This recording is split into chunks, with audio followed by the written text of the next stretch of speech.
Hello, and welcome to another episode of Game Overcast. My name is David KAELIN. I am the Game Over CEO, and welcome back to another episode of our show. This is the Christmas episode, and you know how I know that? Because there's no sign of Christmas decorations at all, just like I typically don't decorate for anything. But seriously, this is the week of Christmas. You might be watching this on Christmas Day, Christmas Eve, or shortly after Christmas. So Merry Christmas to you all. And if you don't celebrate Christmas, happy holidays, happy days off of work. Whatever you do celebrate, your non-denominational happy holiday time, enjoy it. So thanks for watching the show. Really appreciate all your support this year. I think we've been off to a pretty solid start. A little rocky maybe in the beginning, but I feel like I'm getting used to it, getting the hang of it. So thanks for the support. We've got a great show today. It's going to be a lot of fun because it's a holiday show. I have some news. I have some, boss battle, fan feedback, all the good stuff that you love. But also for our feature today, my good friend and videographer, Dan Caparello from the Retro Logic podcast is going to be sitting in with me, and we're going to talk about cool retro gaming stuff in our collection. And so he brought some stuff in to show and tell. I have some stuff to show and tell out of my office. And we're just going to talk about cool retro toys and gaming stuff. So it'll be a lot of fun. So let's go, people. Let's go on with level 1 and current events. And here we are with level 1 current events. So what's going on in the world of gaming this week? I don't have a lot of huge global news, but just in general, with it being the holiday time, Christmas weekend is upon us. If you're shopping online, it's probably too late. Sorry, you kind of missed that boat. So you need to get in your car and go to a store and just get whatever's on the shelf because it's going to be slim pickings. But that's all you can do these last final days. Go to the stores. So I hope you go to the Game Over video game store near you. That would be nice. But otherwise, get your holiday shopping done if you haven't yet. Even the stores online, if they say they can get it to you in time, at this point, most of them probably won't. There's a lot of delays out there, so I wouldn't trust ship times online at this point. Just go to the store, buy your stuff in person. Also, Christmas Day, just a reminder that on the 25th, this Saturday, the stores are going to be closed on Christmas, of course. But for that one day, we're doing a special 20% off sale on everything on our website. That's everything. That's the swag, the games, the accessories, and console. Everything on the website, 20% off. The code is HOHOHO, HOHOHO. So check that out. And then we're back to normal hours and normal life on Sunday. So, that's pretty much it in the, non-retro news. I have a lot of cool retro-specific gaming news this week, though. So I really want to get to that. I've got some really exciting things. First thing I saw this week, there's a YouTuber, Twitch streamer called Handy Capable Sean that apparently plays retro games using his chin. He has a special controller and uses his chin to move around, press the buttons and everything. And he's actually finished a lot of pretty difficult games using just his chin, and oftentimes not dying at all. So pretty amazing. He just recently finished Teenage Mutant Ninja Turtles on NES, but he's also done ActRaiser 2, Castlevania 1 and 3, Zelda 2, Contra, Ninja Gaiden, Mario Brothers Lost Levels, and all the Donkey Kong Country games that he's finished most times without even dying using just his chin pushed against a special gaming controller. So amazing guy. The videos are great to watch. It's on Twitch and YouTube. Just look up Handy Capable Sean, HANDCAPABLESEAN. So check him out. Really cool stuff. Also, it was reported on Game Rant that the Sega Saturn, the classic game Nights into Dreams, had samples of Home Alone in the background of the menus, which is crazy. I know they did a Christmas-themed Nights game, but normally you would just sample, Jingle Bells or something like that. But they apparently actually used some of the audio from Home Alone as just background, holiday cheer, holiday bustle and chatter background in the menus there. So you can find that probably also on YouTube. I don't have a specific site, but I saw the story on Game Rant, and it's just pretty interesting, I thought, that you can actually see or hear vague clips of Home Alone in that game. In other news, the Amiga is coming out with a mini console. We've had the Nintendo Mini, the Super Nintendo Mini, Genesis, TurboGrafx. Minis are all the rage right now. So Amiga is getting on board there. They're going to have a Mini with 25 games on it. It's going to come out March 25th. It's going to have the computer keyboard, a 2-button mouse, and a gamepad controller.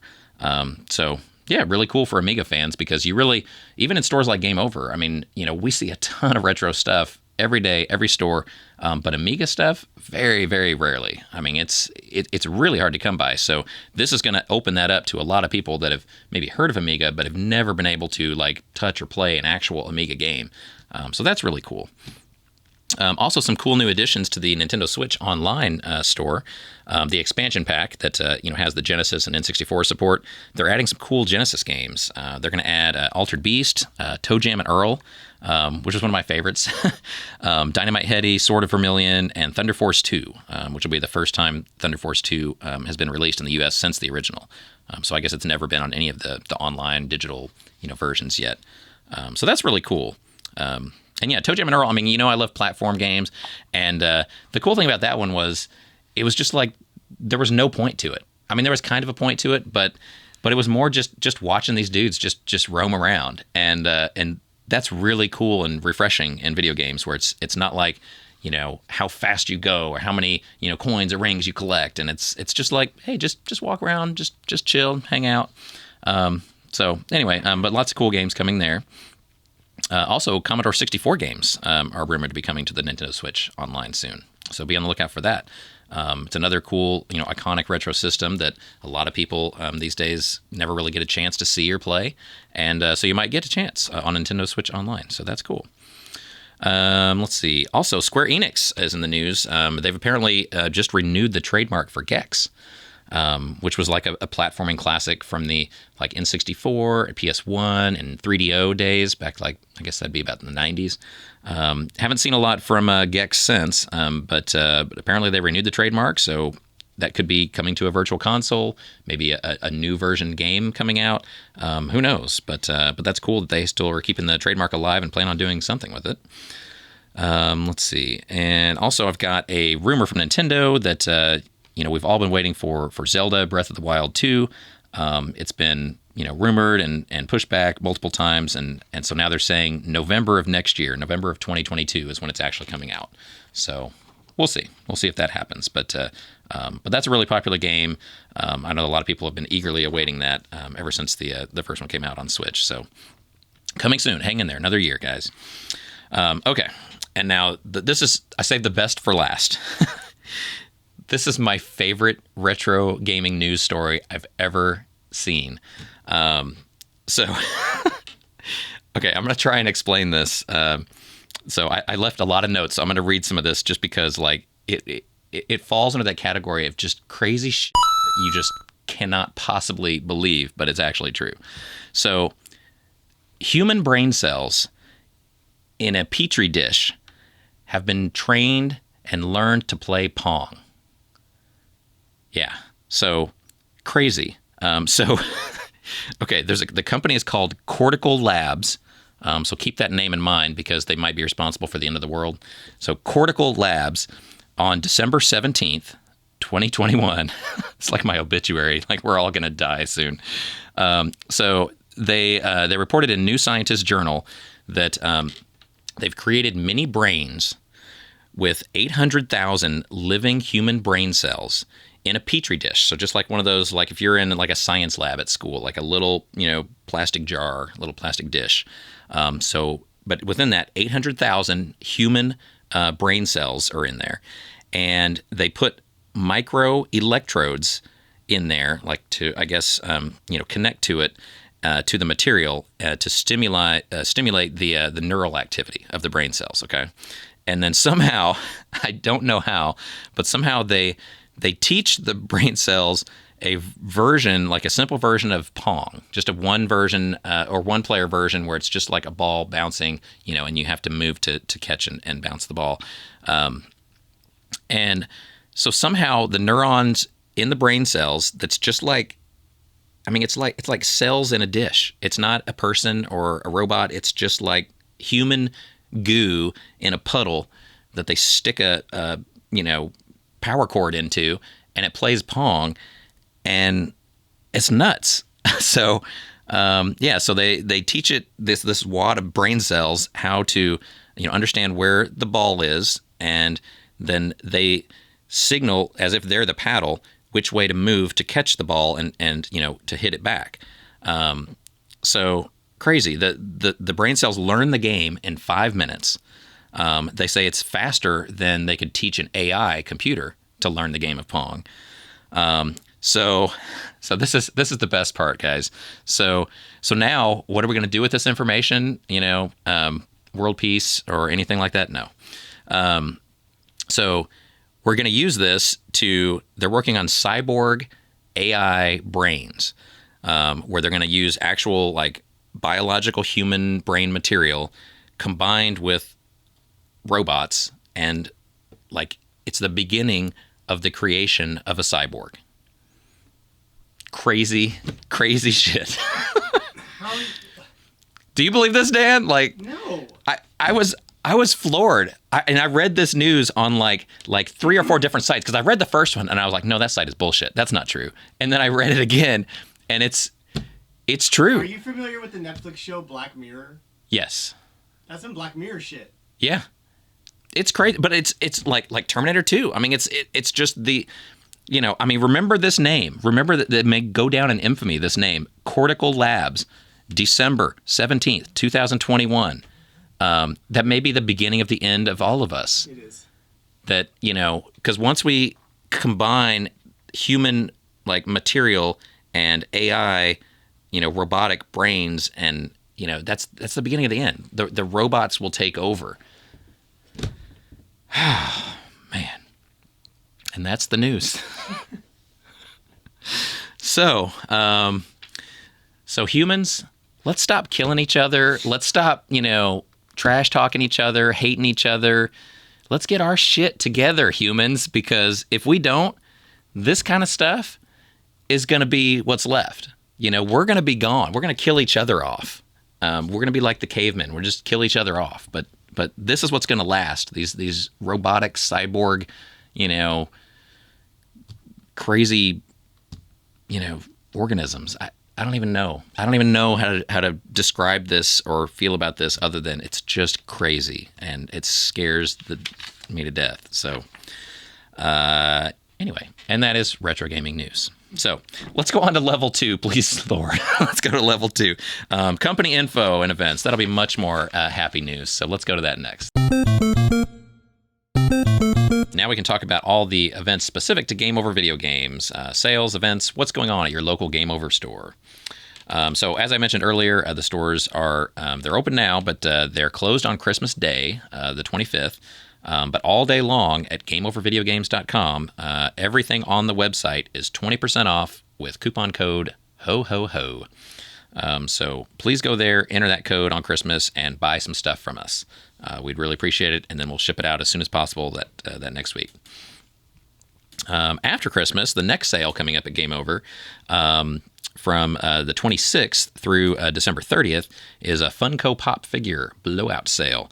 So all those Funko Pops that we have left at our stores, some have a lot, some only have a few left, but we're blowing those out. Everything left is going to be $5 on the Funko Pops. So if it says Funko and it's a pop figure, the little white box, Funko Pop figures, they're all going to be $5. Doesn't matter what brand it is, which character it is, if it's a rare one or whatever, doesn't matter. They're all $5. So come buy them all, please. So that's from the 26th to the 30th. Also, the trade-in bounty is still going on. So we're still paying extra for Nintendo 64s and GameCube consoles. So if you have any of those in your house, or you have second consoles, or any spares laying around, please bring them in. We need those. We're paying $80 in cash, so that's your minimum payout for a Nintendo 64 or GameCube. It does have to have all the hookups, the wires, the matching controller, and all that, but that's the minimum. If you do store credit, it's more. If you bring in other accessories, extra controllers, games, carry cases, stuff like that, that's also more. And if you have one of the colored Nintendo 64, the Funtastic colors, those we're actually paying $150 if you have the system and matching controller for it. And again, those are the minimum payouts. So most times you have at least a few games too that you want to get rid of, and so then those get added on top. So that's still going on. That expires December 31st, which is coming up. So bring those extras into our stores soon. Also, store events, the Super Retro Challenge, the retro tournaments we do once a month, totally free in some of our Game Over stores. Those are coming up again on Saturday, January the 8th. And that's in our 5 main tournament locations, which is one per market that we have stores in. The store in Bellevue, Washington will have a tournament. The store in Arlington, Texas, in the Dallas area. The store in South Austin on South Lamar. The store in Northwest Houston on 1960. And the store in the San Antonio area in Selma, near I-35 at the Forum location. So they're all doing free tournaments on Saturday, January 8th. So to find out the titles and the times and how to sign up and all that, just look at their Facebook pages. And we'd love to have you out to check that out. It's fun, free events. CGF and Classic Game Fest news. Vendor booth prices are going up January 1st, and that is like right around the corner. So if you've been thinking about taking part in the biggest retro gaming convention in Texas, now's the best time to get a cheap booth there. The prices do go up. It's not crazy high, but it'll go up higher in January. So if you want the best deal, go to classicgamefest.com now. Look at the vendor page, and it gives you all the information, the prices, the sizes, how many badges and chairs and tables and all that good stuff that you get with each one. All the rules, the application, everything is there. But yeah, just do that, apply, and you have to apply and pay by January 1st to lock in the current lowest rates on those. So sign up for CGF, people. Also, if you want to just go as a fan, tickets are on sale too at classicgamefest.com. Let's see. New products in the stores. I was going to mention this and actually show some, and I forgot to bring some. So let me actually pause for just 1 second, and I'm going to go grab one. So hang on just a second. Don't move. See if I can do this without breaking the camera. Real David KAELIN back hair. Huh? Made from real David KAELIN back hair. Hey, for everybody who saw that picture of me last week, there's no back hair. That bod was smooth as baby skin. To be fair, we didn't see your back in that picture, so. Oh, you think it was that smooth and white on the front, and it was like Robin Williams on the back? No. That would be insane. All right. Show us the... Okay. Keep going, so show us the... So, now I'm back. So, thank you for waiting. Sorry I didn't bring these in advance. I left myself a little note, but apparently it should have been like underlined or something where I'd actually see it better. As you can see, we got these cool new rugs in our stores. These are doormats. So you and your house and your apartment and your neighbors and everybody can see your video game love from the second they come up to the door to your house. But cool rugs. These are all $29. They're not available in our online store because they're just so freaking big and awkward to ship. But all of our retail stores got some of these. So maybe a little light right now with the Christmas season, but definitely check your local Game Over store for these hot new retro items. So these are all doormats. We got Super Nintendo controller. Okay, we'll kind of do them like this. We got Zelda, little Triforce, Cool. All right. We got, this is probably my favorite, NES controller. Classic. Okay. We got welcome. Aw, it's me, a doormat. Sorry. We got Dan's favorite here. Welcome to the jungle. Na, na, na, na, na, na, na. Yeah. Sexy gorilla. Yeah. So anyway, cool stuff, right? So those are all in our Game Over stores right now. So if you need a last minute gift for somebody, and like I said earlier, you can't really buy stuff online at this point because we're just days away from Christmas. Run into one of our stores, grab one of these, throw it under the tree. You don't even have to wrap it; just throw it under the tree. Done. Anyway, cool stuff. So that's our hot new retro gaming item in the Game Over video game stores. And that's it for the Game Over section of the show. So let's go on to our feature section. And this week for level 3, I'm going to have my good friend and videographer Dan Caparello from the RetroLogic podcast. He's going to sit in here with me, and we're going to just show off just a handful. I'm sure this isn't everything. It's not everything I have. I'm sure it's not everything he has. But just a few random things we grabbed from our collection just to talk about and just show off. We're just going to show off a little bit. So let's go now into the level 3 and show and tell.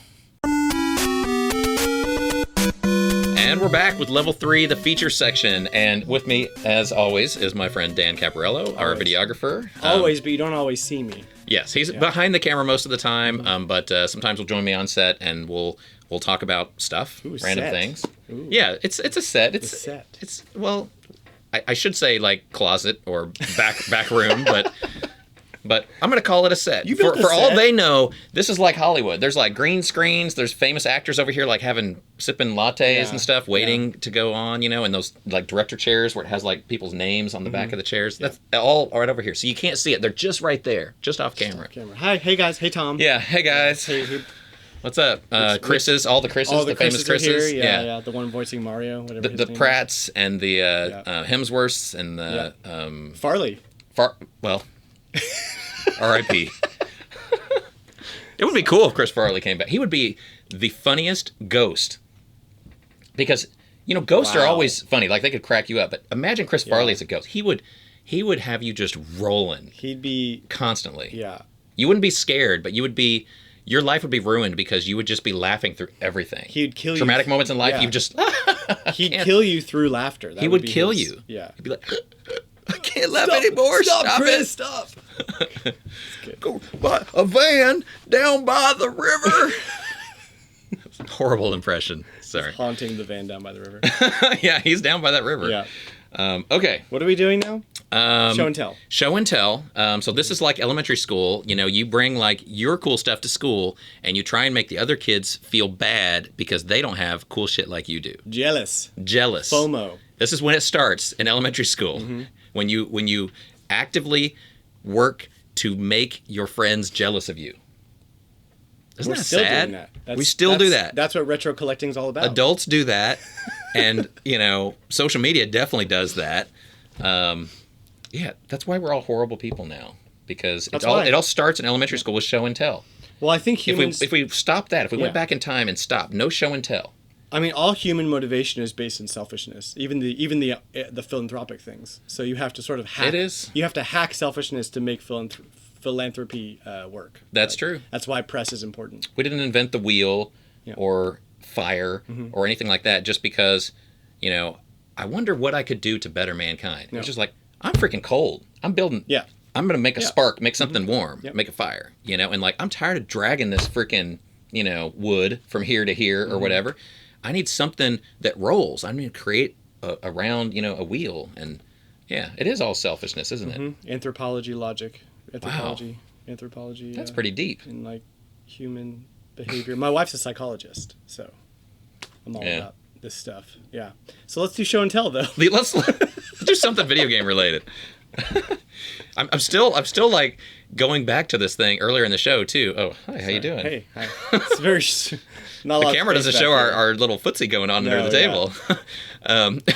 But like earlier in the show, talking about the brain cells in the petri dish, playing Pong. Yeah. I can't get that out of my head. That's all we are, really. We're just a bunch of brain cells in a petri dish playing Pong. But we don't have the robotic parts in yet. Like, we're still fully human.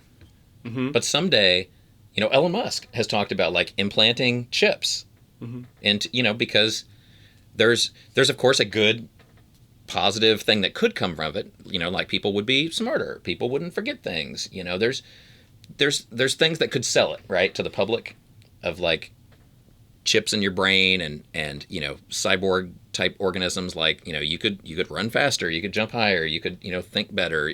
They can sell it like to the public because people will buy. If you say like this will make you better in some way, people buy stupid drugs, stupid clothes, stupid programs all the time just because they sell it as it'll make you better.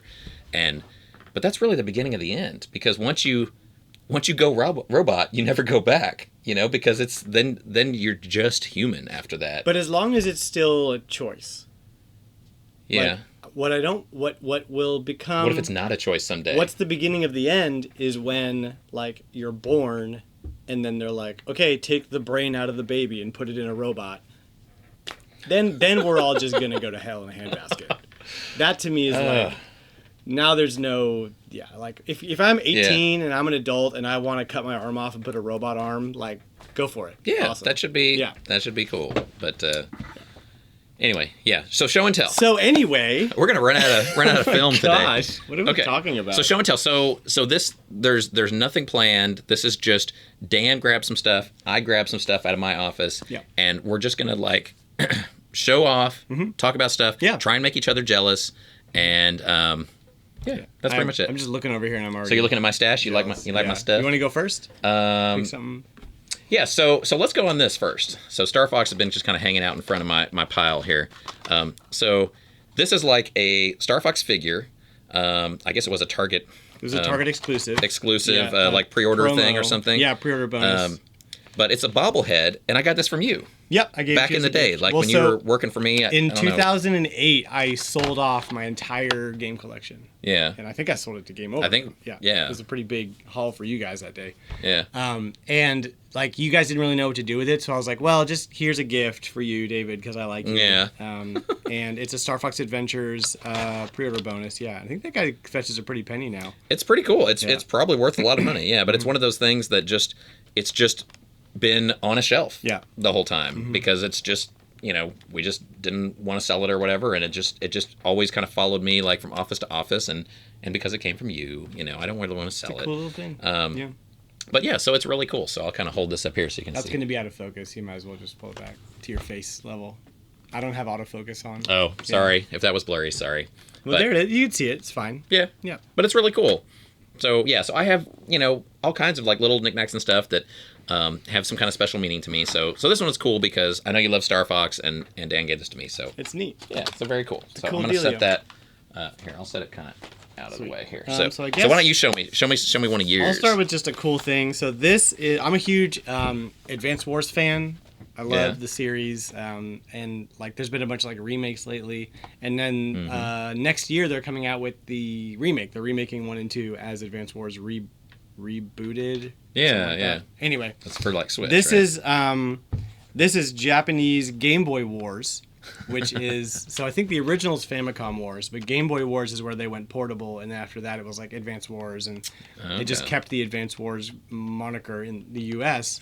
But I just really love the art style, which is like this like cartoony like funny characters, and everything. And I played a little bit of it, and it's very. I mean, it's Advance Wars. I mean, down to like the world map and like the little battle sequences and all the math and everything that you have to do. Very playable in Japanese because it's like it's just numbers. Yeah. But I just thought that was really cool. I picked this guy up online, and it's a Game Boy game. It's Advance Wars, but it's Game Boy Wars. So I thought that was cool. Well, tell me just real quick too. So Advance Wars. Because I've never played Advance Wars. I know kind of like what it is just from like seeing it in the store, and like I've turned it on and like seen it. Yeah. But I've never actually like played it. But it's like a strategy battle game, right? So you don't just go around and just shoot everything. No, it's a turn-based. Yeah. It's a turn-based real-time strategy, like war simulator, I guess you could say. But it's different. Yeah. It's more like something like Warcraft or Starcraft, where. Whereas like something like Final Fantasy Tactics or Fire Emblem, you have your characters, and if that character dies, like they're out of the game, and you can't get that character back until that game is over. But in Advance Wars and in StarCraft, you can like make more units. Yeah. So really, it's all resource management. Like how do you get more resources to make more tanks to overwhelm your opponent, and how are they defending themselves on the map in what they're doing, and how do you get to the resources faster? Yeah. So it's very much. So it's more like strategy than action. It's a lot more strategy. You really have to plan. And there's no like leveling up like there is in like a Fire Emblem or Final Fantasy Tactics where like you're growing a character. Every stage is kind of its own puzzle, if you want, Yeah. if you will, you know, that you have to like strategize will. and solve. Well, so that's why I like it, because it's very much not an RPG. It's kind of a turn-based version of what like a real-time strategy game would be. Okay. So yeah, I love these. They're super fun little puzzles. And yeah, that was a cool little get, and they're pretty cheap. I mean, collecting Japanese games for the most part is pretty cheap compared to the North American variants. Yeah. So Why is that, by the way? Like, because that's pretty much across the board. You know, retro game prices, as we talked on the show, and people, if you would watch this podcast or listen to this podcast, you know, retro game prices are crazy, and like the past couple of years, skyrocketed. But in Japan, it's still really. So I think there's two things. Like, happening. it's not as big a deal there. Well, people just don't collect I stuff. think there's two things happening there. One of them is that there's like a lot of saturation of the market. Like video games back in this day sold like crazy in Japan. Like people were buying like multiple copies of everything. It was insane. So the market's just saturated, but also in America we have a lot of space. Mm-hmm. Like, you know, like I have an extra room in my house, in my garage, full of just this. We're all on some level hoarders, but there they Japan, live more minimalist. They live much more minimalist. Like some houses don't even have a TV. Like everything's handheld, you know, which is why the Switch and the DS and the PSP all sold like crazy there, because like I can't game on my TV, so I play here. And that's why the GameCube has a handle, because they like literally that's why it has a handle, because they imagine people would like be carrying it from one room to the next, or like have to take it out of their living room. Or GameCube. GameCube, because you said Game Boy. No. And I was thinking GameCube. like in my head, I'm like, which one of the Game Boy versions had a handle? Because there's been a lot of freaking Game Boy versions. You don't need a handle, like, you can hold it in your hand. Must be an import. I don't. But because they live more minimalistically than we do, there's not a big push to like collect a bunch of stuff. Yeah, so small houses, simple lifestyle. Yeah, they don't want an entire man cave. The demand is low, the supply is high. So if I ever take a trip to Japan, you know I'm going to hit up those stores and like buy like you're gonna have like a suitcase full of like, because they're so cheap. $5 retro games. But there's some exceptions to that rule, and I can't name it off the top of my head right now, but I think I paid $15. For a complete in box Game Boy game from what, 1990. And that's buying it here, so that's probably also a markup from somebody. Yeah, because they bought it from Japan and then resold it. It didn't ship from Japan; it shipped from like Arizona. So somebody in Arizona had these and like was selling them for $15. So nobody wants it. So it's just because I'm a fan of the series, really. Like I played it for a little bit and that was cool, but I just loved to have it, and the art is really, really funny. Mm-hmm. So yeah. Okay. Cool. Well, getting retro games, especially retro cartridge games, in the box is always cool. Oh, you know, looking at the box art, looking at the manuals. The manuals are awesome. Great. Yeah. Mm-hmm. Cool. Yeah, it's better than like reading a story. Is just looking at the pictures, but you can just tell the art style and the nostalgic era that it came from, and really cool. All right, so let me find something else. So I'm gonna top that. Let's see. Let's do Donkey Kong here. You hit me with that Donkey Kong, man. So this is a Donkey Kong figure, which is an original figure. What's the year on that? 81? Which, 1981. Oh, 82. Coleco Industries, 1982. 82. Printed in Hong Kong. Show that Nintendo logo. That's bonkers. Yeah, it's not really a logo. It's just like, it just says Nintendo on it right there. But that was before they had the like red, like the red oval. Yeah. Mm-hmm. It was just the word Nintendo. The font's the same. Yeah. But yeah, it was just like written in this little. That's not even a box. It's just like a weird little black rectangle with some decorative indentions on it. But this was before any of the Mario games. This was just I guess basic Mario Brothers. But this was to support Donkey Kong. Mm-hmm. And so Mario existed. Like there's a picture. I guess you could get a Mario figure too. And then you had Pauline at the arcade. Well, it's funny that it's Coleco branded, because like there were so many versions of Donkey Kong, but like that's the company that was like, we're gonna put figures out for Donkey Kong, to like. Well, this was the figure was supporting the arcade. Yeah. So it wasn't like Nintendo put these out. Yeah, Coleco had the arcade units, like these blue, iconic. Oh, okay. So when there's a figure like Star Wars figures from like a TV show are going to be different than Star Wars figures from a movie or whatever. Like it's supporting that specific thing. So these three figures were released from Coleco, the company that made the arcade, to support and I guess encourage people to to play the arcades. Interesting. But yeah, just really cool. It's like it's sealed in the box. I mean, the box has some, little. I don't know if you can see it on the camera on the video part of the show, but yellowing on the it's a little like yellow, the plasticky plastic, bubbles yellow, but it's fine, and you can tell it's sealed, like it's never been opened. So, I just think this is really cool. So I'm gonna open it and we'll see. Oh my God! I wouldn't do that. It's about to slap that thing out of your hand. No. Yeah. What does it smell like? Yeah, inside you probably open it. And be like, Must. That's like 40-year-old plastic glue. 40-year-old air. When the air was fresher. Actually, I think the air was. Well, I guess it would have been better back then, but I always think of the 80s as having awful air because of like the aerosol cans and the hole in the ozone and all that stuff. You remember that as kids? Still here. Is there still a hole in the ozone? I know our environment's really crappy right now, but like, there's not a hole in the ozone anymore, is there? Didn't we fix that? We stopped using the 10 gallons of aerosol hairspray every day. I don't know. I know I did. When I had hair, I used a lot of hairspray, but now I'm good for the earth. I am now very eco-friendly right here. Just spray the beard now. I don't even treat the beard. I trim it. I am jealous of the Donkey Kong figure. I want one. Okay. I'm going to go eBay that later. It's working. Yes. The jealousy is building. Yes. Okay, so... All right, so go ahead. This is what not else like you got? a huge, crazy thing, but it's just something that I love. This is my favorite issue of Nintendo Power, which is issue 50, celebrating Link's Awakening. Okay. And so it has a couple of really cool features that I would like to show off. One of them is Bubsy. No, just kidding. This is in really good condition, by the way. Like you can't probably tell this, but I'm looking up close. Like the corners are not bent. Well, and it has the temporary tattoos still. All the like. Oh my inserts. gosh! How'd you not? The trading lick cards those are still tattoos and put there. them on This there? isn't my original copy. Yeah. This is one I got off eBay. But the poster inside is all 50 issues up to this point.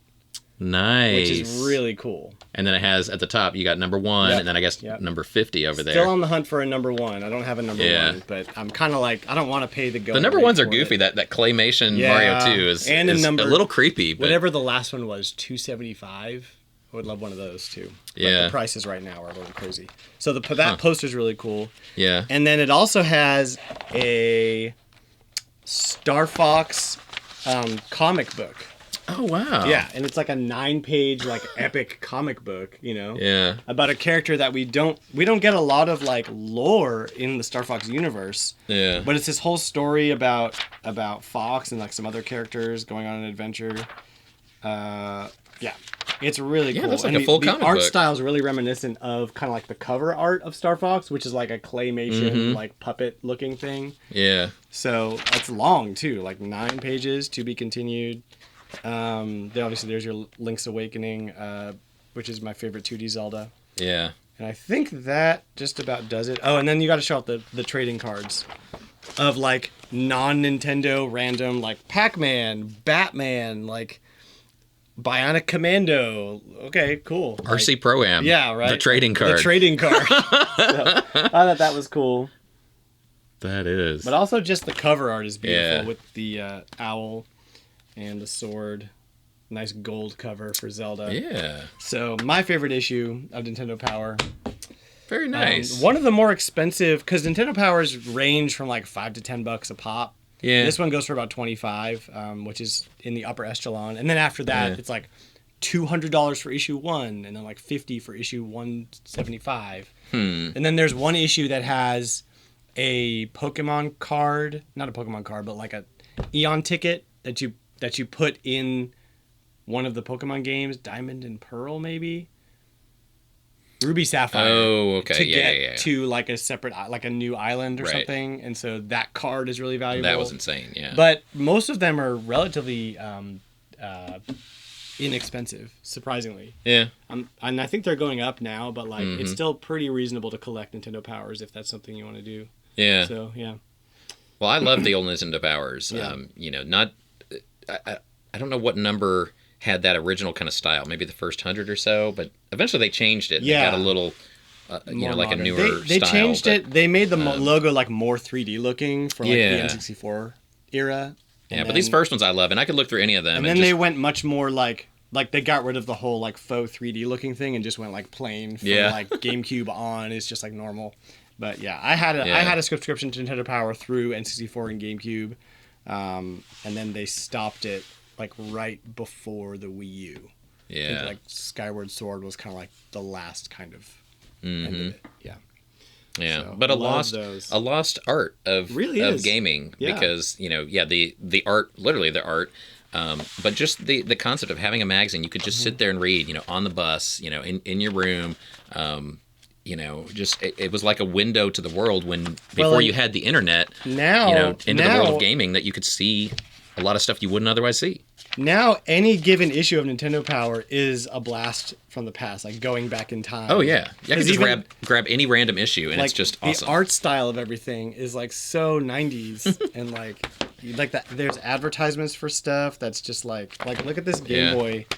This Game Boy ad right here gets me every time. Just like zow, Yeah. Like, yes, blasting with Basics. lasers and $49. Sweet. Yeah. Awesome. So that's my favorite All issue of right, Nintendo cool. Power. Yeah. All right, let's see what I have on my side here. So this is something that I'm going to show off just because it was cool in my office.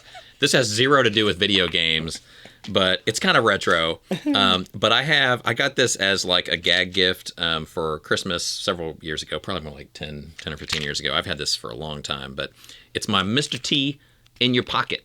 So Mr. T voice command thing, and I just think it's fun, and occasionally, I was a big A-Team fan, right? Like, who wasn't in the 80s? Like, that was awesome. And Mr. T, I pity the fool!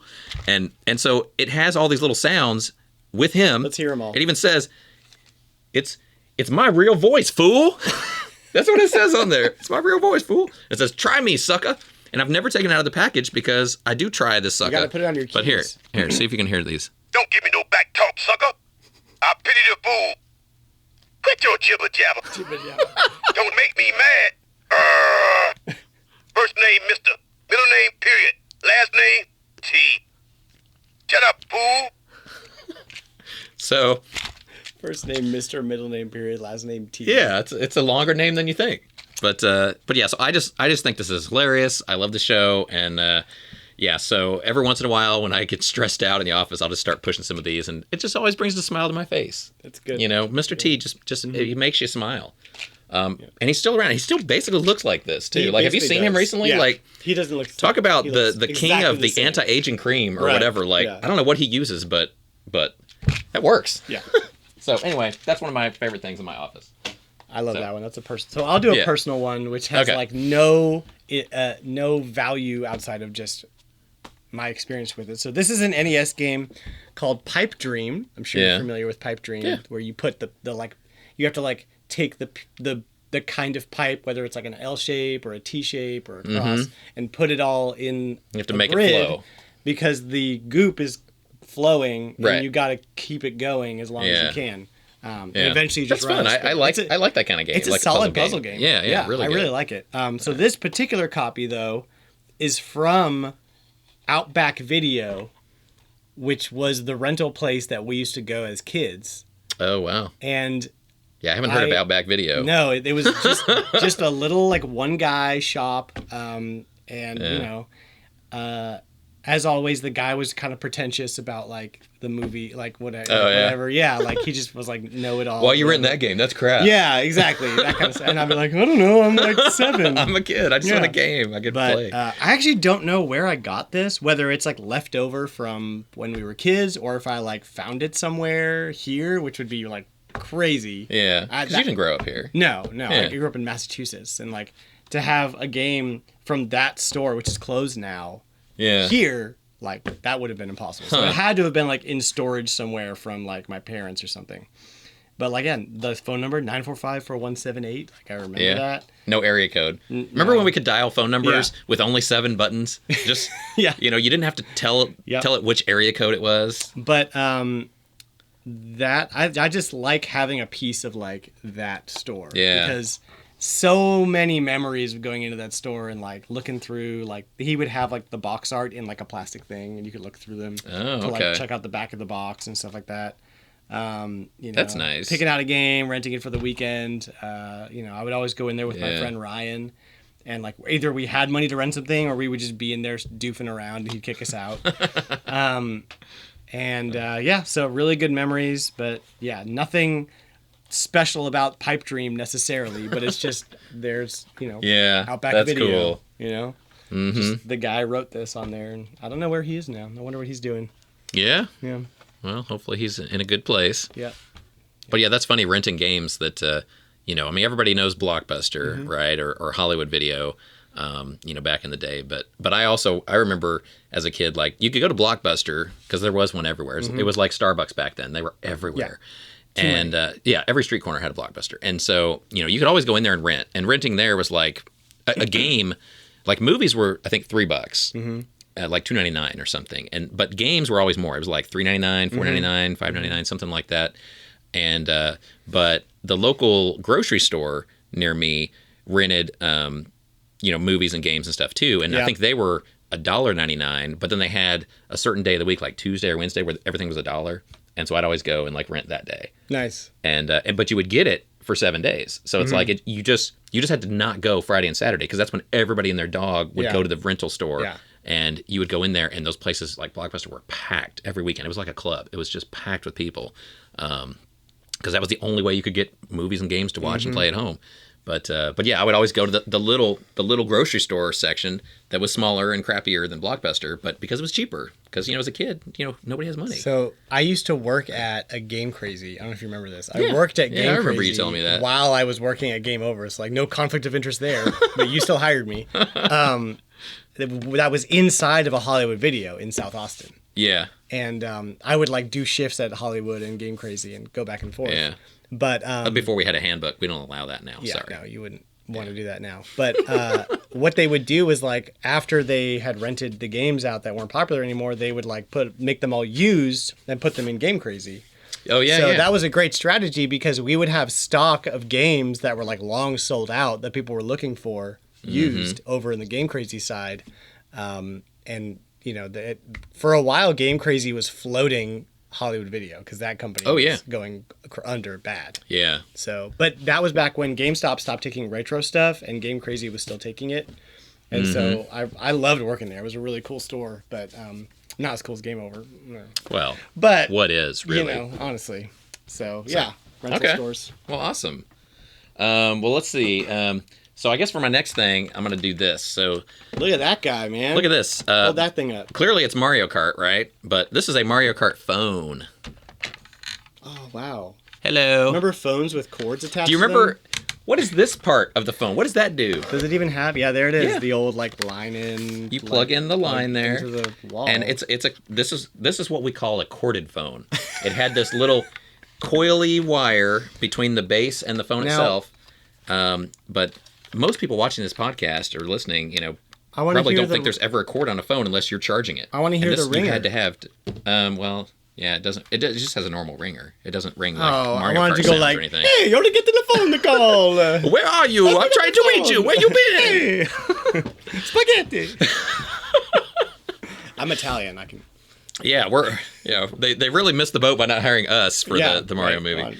But yeah, so this is just really cool. It's actually a usable phone. This is one of the earliest. Yeah, it's one of the earliest like swaggy products that we sold at Game Over because I remember buying these. I think I got them on a closeout somewhere else. Some store was getting rid of them, and I bought them all up. Because I was just like, yeah, that would be cool to put in my store, and so I bought the remaining inventory of these, and so we had these for a while. If you came to Game Over store number 1, year number 1, you probably saw some of these for sale. They were stacked up in boxes on the floor.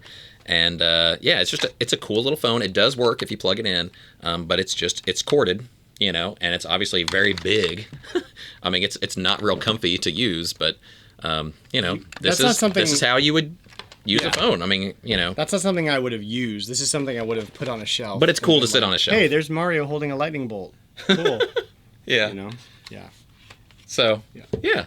So that's my Mario phone. Now, if somebody calls and you don't pick up, does Mario answer the phone and say, "Hey, who you're trying to call is not here right now. Call back later or leave a message after the beep." Ba-ding. That's pretty good. Yeah. I think you sound more Italian than Mario. Charles Martinet's not Italian. He doesn't have the right inflection. Yeah. No, but yeah. So anyway, so that's my Mario phone. I love that. I want one of those. Super jelly. Okay, so this is actually a classic Game Fest snag. Nice. First of all, General Chaos, which is another real-time strategy, but it's more of a two-player, like one-on-one situation, like single screen. You have a squad, they have a squad, and you like tell your squad where to go, and then tell them to fire, and like so you have to constantly be moving your guys around. Really, just genius gameplay, being able to pull off an RTS on a console like that. It's very simplistic, but it works really well as a two-player like battle situation. So love the game, but this one is signed by Brian KAELIN, who is the designer, I believe, game designer. On the game, and he was at Classic Game Fest last year, and I actually bought this copy because I don't know if I forgot he was going to be there or I didn't know, but I was like, God, I wish I had my copy of General Chaos. So I bought a second copy of General Chaos at Classic Game Fest to stand in line and have him sign it. And Brian is just... He's super cool. He's a very nice guy. Dude ever. Like, people were there to have him sign, like, what was other games? Like Arch Rivals and... Rampage. Rampage is the big that's one. the big one because they just did the movie a few years ago with The Rock. I think I was the only one in line who was there with like a General Chaos cartridge, and he had like, I guess his development studio is making a sequel, which is really cool. So they have like some swag for that, and I bought all that, and I bought a bunch of posters for General Chaos, and I go up and I'm like some crazy dude like, hi, can you sign this for me? But yeah, super cool dude. Took a selfie with him, like him and his wife running that booth. Yeah, so go to Classic Game Fest, meet some stars of the industry. Yeah, that's very cool. That's a cool one. Yeah, I keep it nice in this plastic. Yeah, got to protect it from the elements. Very nice. All right. Yeah. Well, my final item is this. I have a Zelda, the board game. That's cool. Which is not Look at that honestly art, in man. the greatest Look shape. at Link's nose. What's going on? Yeah. Looks like a Who down in Whoville. It's got some crazy art, but the box is not in great shape, but it is really cool. Here, I'm going to open it up and Here, I'll take that. okay. Here, put that over there. And so, I don't even know where I got this, honestly. Probably a garage sale or a friend or something. I don't know. But I've got a bunch of pieces in a little bag. I have the manual, 1 to 4 players. Let's see if this says the year. 1988. 88! Yeah. I was 3 years old. No, 2 years old, actually. Okay, I was a little older than that, but still, I was young. I'm still young today. You were the age. You would have played this. I would have played this, but I didn't have it as a kid. But I did like board games. I was always into, Monopoly and Sorry and... Conquer creepy creatures to control the power of the Triforce. Yeah, so here's the board. Here, I'll show you and the...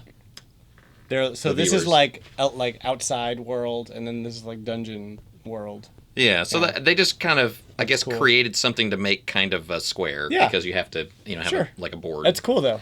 But yeah, so I have no idea how to play it.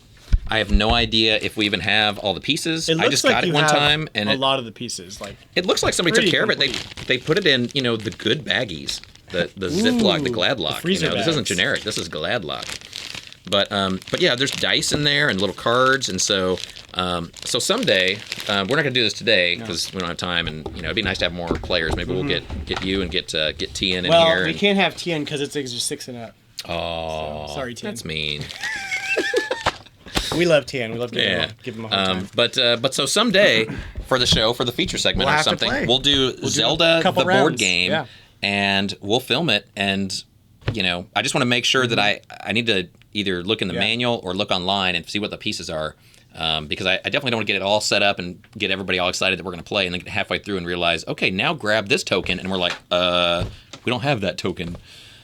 So in this issue of Nintendo Power, as I was reading, does it advertise this? No. Oh. But it has some Zelda jokes. Oh. So should we do Zelda jokes? I'm gonna read you one of them. Okay, here. I'll show this while we're doing Zelda jokes. I'm gonna read you the only good one because the rest of them are real bad. So, what did Zelda tell Link when he couldn't unlock the door? What did Zelda tell Link when he couldn't unlock the door? I don't know. Try Force. Wanna.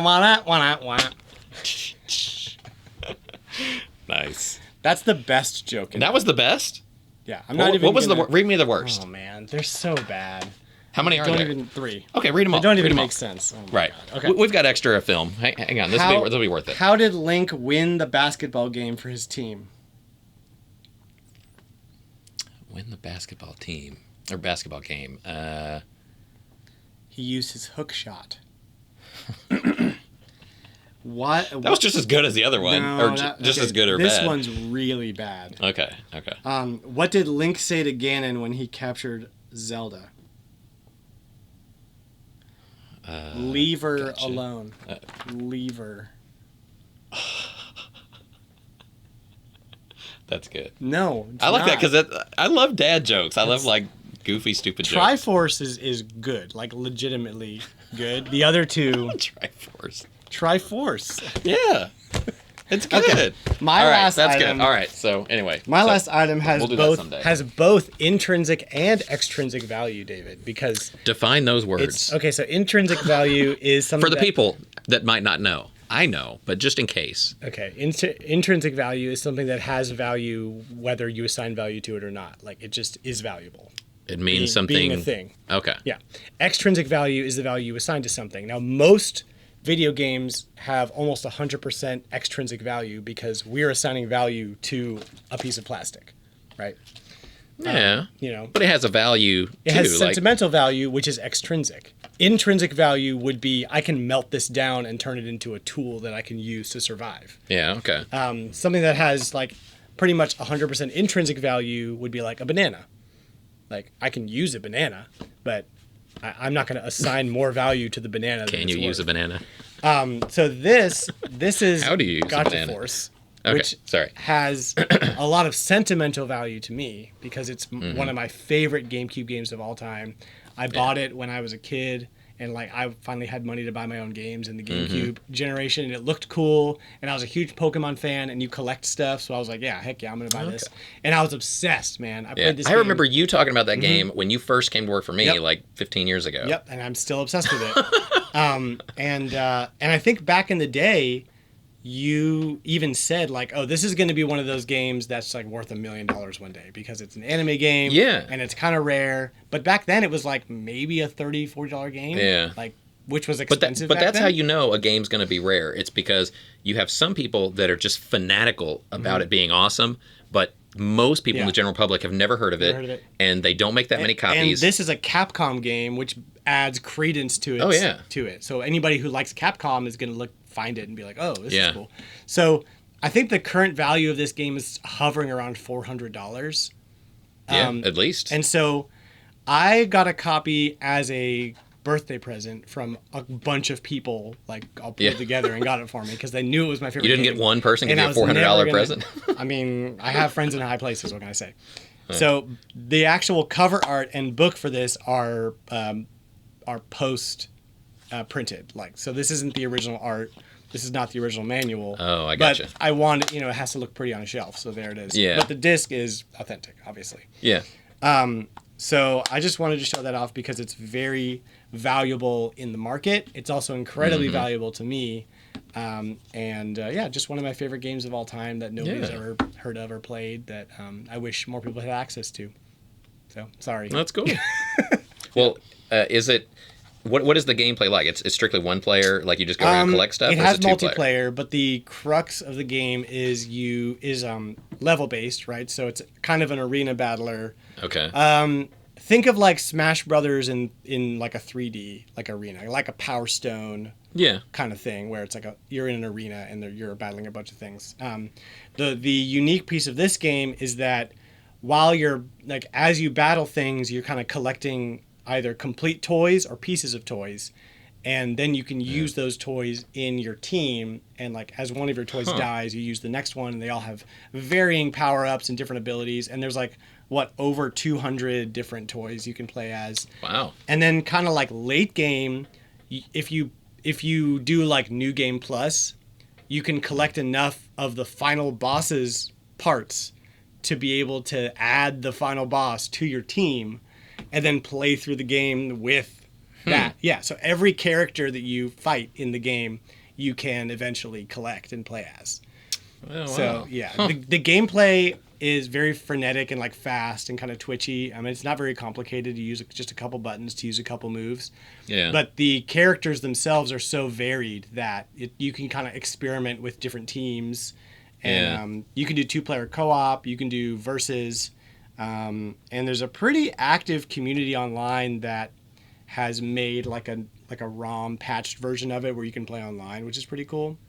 So you can check that out. But yeah, a very, very good game. I think needs to be rebooted or remade in some way that Capcom's never, ever going to do.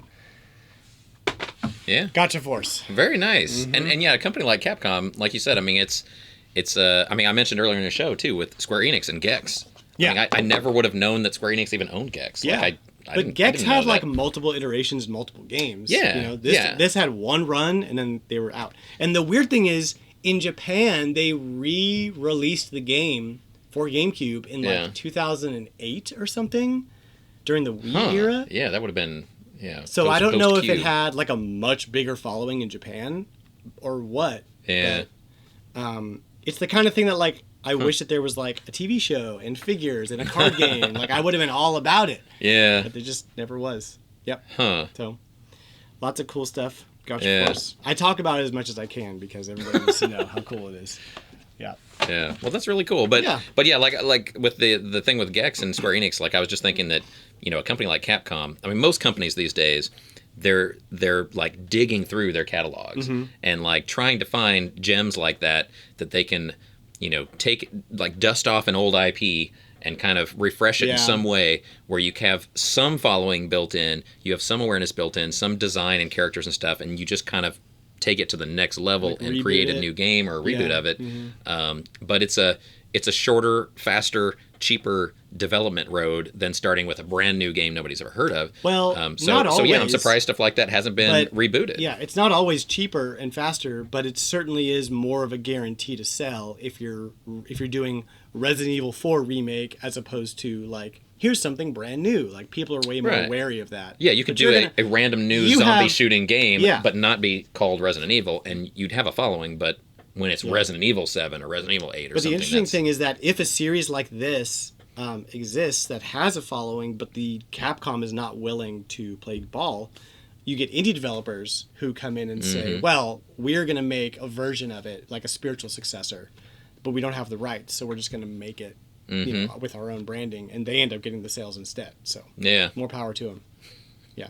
Okay. That was the deal with Advance Wars for a long time. You had Wargroove, and there was that other 3D one that I forget. But there was several Advance Wars likes that came out that were pretty good. But I'm just glad Nintendo's giving it its due now. yeah. I think that's the end, right? That's the end. That's all of our cool show and tell Yeah. stuff We'll for have to do this again. Yeah, not an every week thing, but like I'm sure you have more stuff. I have more stuff, and so we'll just every once in a while when we need something to fill a show, we'll just be like, Every "Hey week. man, bring some stuff. We're gonna do show and tell. Yeah. We'll throw some more stuff out there. Cool. So what's your favorite stuff in your collection? Feel free to post a picture to the comments if you're watching on YouTube. Send us a picture there. Can you do that on YouTube? Yeah. I don't think you can post a picture. in You can't YouTube post a comments. picture? No. Tell us a story though. You can tell us the story of Yeah. it. You can email me a picture to podcast Twitter. at gameovervideogames.com or post it to Twitter or any of the other social media accounts that Game Over has and just say, hey, Game Overcast. You can do hashtag Game Overcast or tag us or something on it. And then say, here's the coolest thing in my collection. And just let us know. Yeah. for Yeah, sure. we love seeing cool stuff. We love it. Yeah, and then after Christmas, you can also post the cool stuff that you get for Christmas. Ooh, yeah. Because people are going to get cool stuff for Christmas. Ask for a copy of Gotcha Force. Yeah. Maybe you'll get everybody. See how many friends and pulling- family are willing to buy you a $400 game for Christmas. So that was a great segment, and so we'll have to do that again soon. Sweet. So thank you to Dan for joining us, Absolutely. and now we will go on to the boss battle. So let's go to the next level, guys. Boss battle. And we're back with the boss battle, level 4. So with Christmas right around the corner, or probably happening as you watch this video, the boss battle for this week is Retailers versus Christmas in the Battle Royale every year that, we duke it out for For those of you that haven't worked retail or don't own a business that has retail, you might not even be aware of how important the Christmas time is to retail.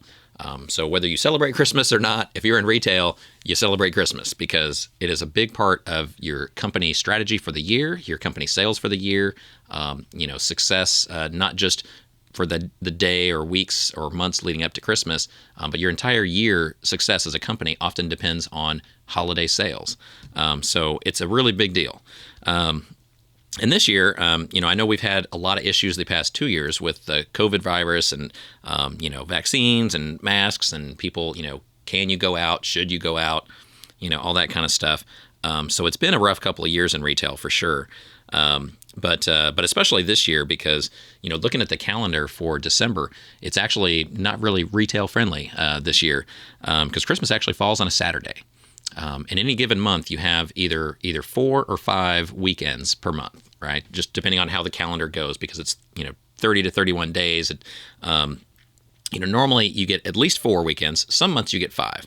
But this year in Christmas for December, there's only 4 weekends, but one of them, Christmas, is on a Saturday. And so, the stores that are, making every effort to hit numbers, hit goal,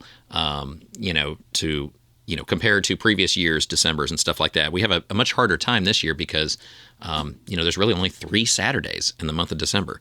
So that's tough. But then plus, as I said, the virus situation, people are still sometimes a little timid about going out. I'm totally comfortable and, I've been vaccinated and stuff, but, please get vaccinated, wear a mask, do what you need to do, but, stay safe. But we do need to get out and support our local stores and businesses. Because, so many things can impact a business, especially at the holiday time. There's extra traffic, out there, foot traffic, which is good. But there's also car traffic, which, clogs up the roads. Sometimes parking lots are full. Sometimes there's, like this year, there's shipping delays, there's labor shortages, inventory shortages, all kinds of things that can disrupt a business and kind of mess up your holiday. So whether it's, not having as many weekends a month as you normally do or as many Saturdays per month, it's also external factors like this that you really can't control. And, and now more than ever, local businesses like Game Over, like me and this little enterprise that we have, we need your business now more than ever. And so, it's not unique to us though. You need to also support not only Game Over, but your other favorites, your favorite comic book store, your favorite restaurant, your favorite coffee shop. And I mean the local places, the indie, places, not the big corporate-y chains, but the little chains like Game Over, the little local, homegrown kind of chains.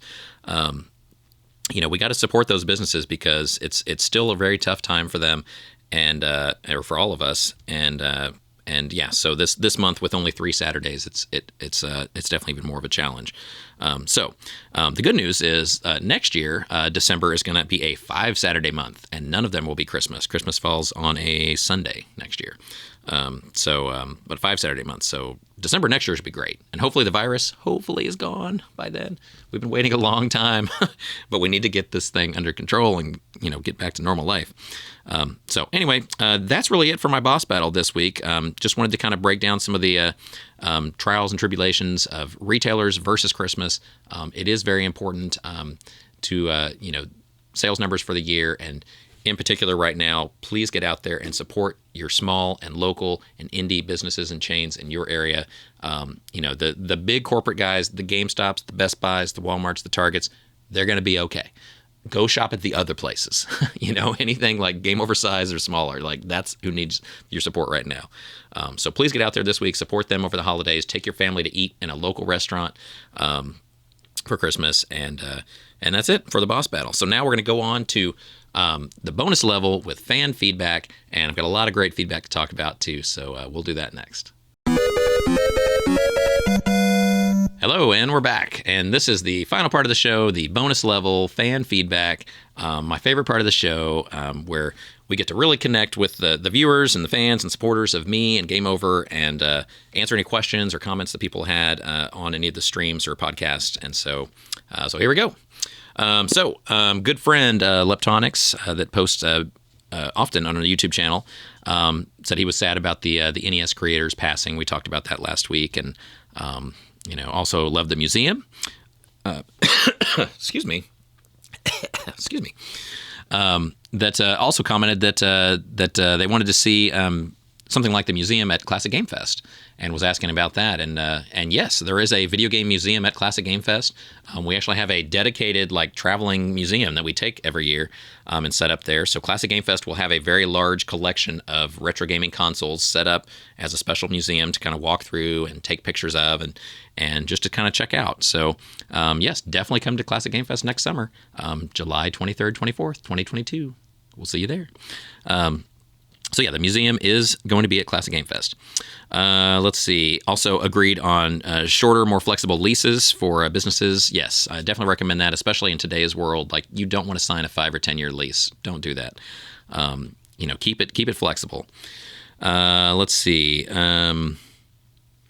Wants to see more of, we mentioned the Houston location that we have near downtown is going to be moving slightly next month.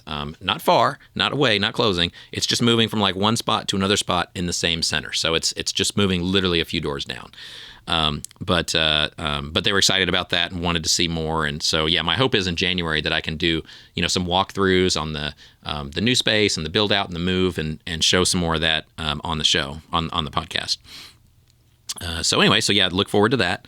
They love the bloopers and the more natural kind of parts of the show, the communication, and I do have to have notes just so that I know what to say for what topics to cover in the news and stuff like that. But I don't write everything down, and I try not to read them as much because I do want the show to be more of a conversation with you guys, and so I just need kind of the guide rails, so I don't go off talking about politics or something. But yeah, so I enjoy that the more free flowing part of the show too. Let's see, and we've got comments from good show, awesome. Let's see. Thomas, one of our Houston customers, was freaked out about Houston. So it's going to be okay. The Houston store is not moving far. He was thrilled he was shocked and freaked out the store was moving, but then said, "Oh, okay, it's just moving a couple doors down. I get it. That's fine." So yes, I hope your reaction is similar to what most other people will have too, which is first, oh crap, they closed, or where did it go? And then they look up and realize, oh, okay, it used to be there. Now it's there. No big deal. I can even keep my car parked in the same spot and just walk over to the new space. It's not that far away. So thank you for understanding.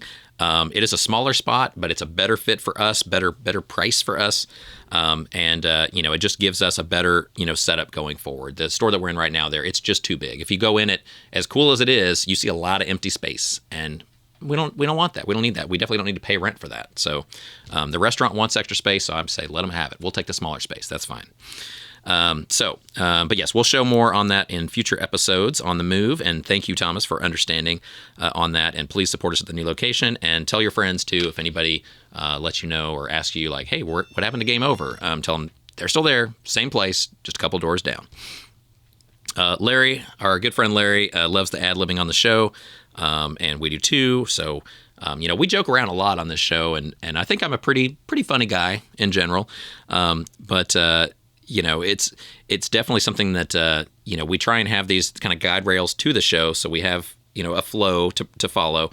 But at the end, yeah, Dan is always great about finding some other little rant or little thing that we did and make it into a funny blooper at the end of the show.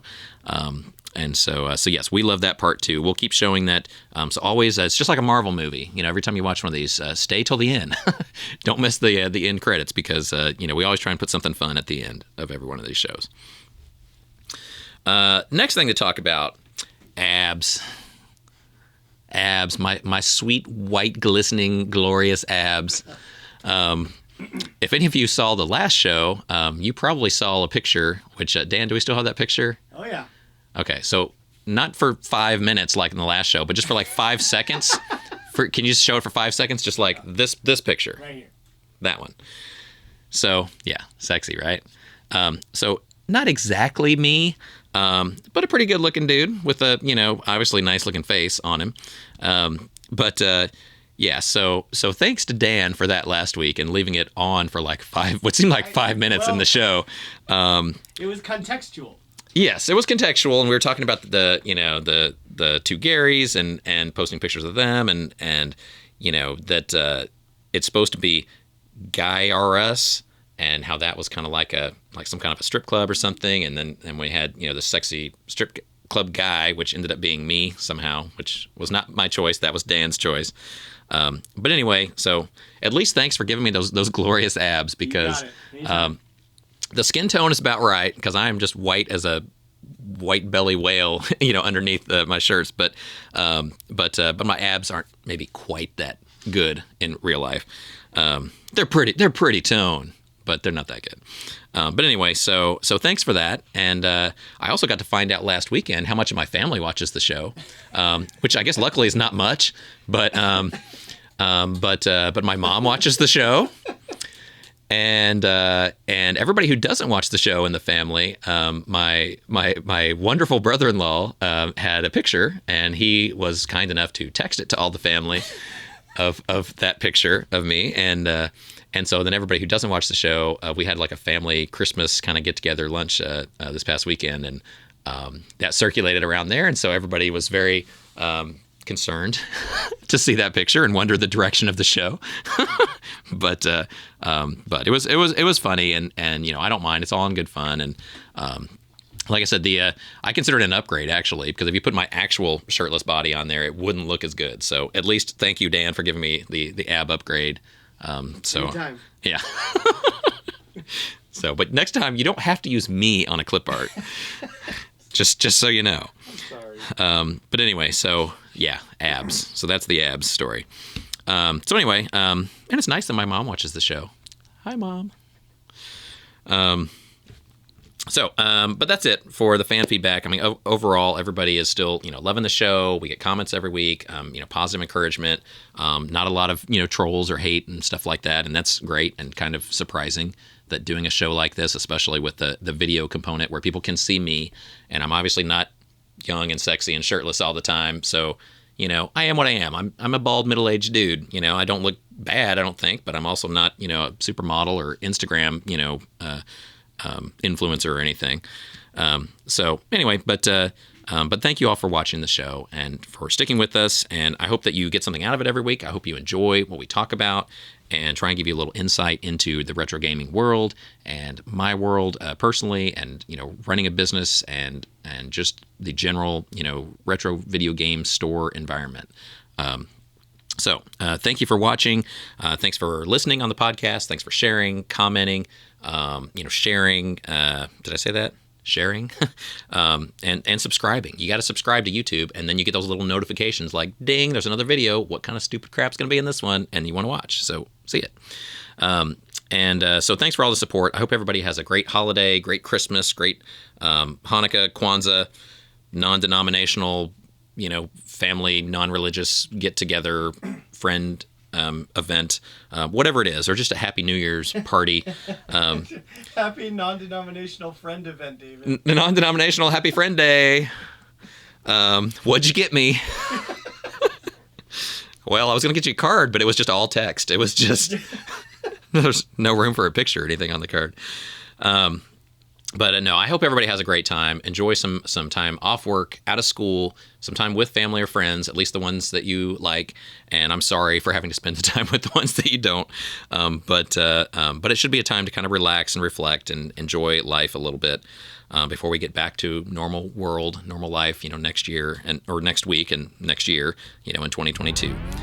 So that's it for this show. So thank you for your support. Merry Christmas, and I hope everyone has a great week, and see you next week. Game over. I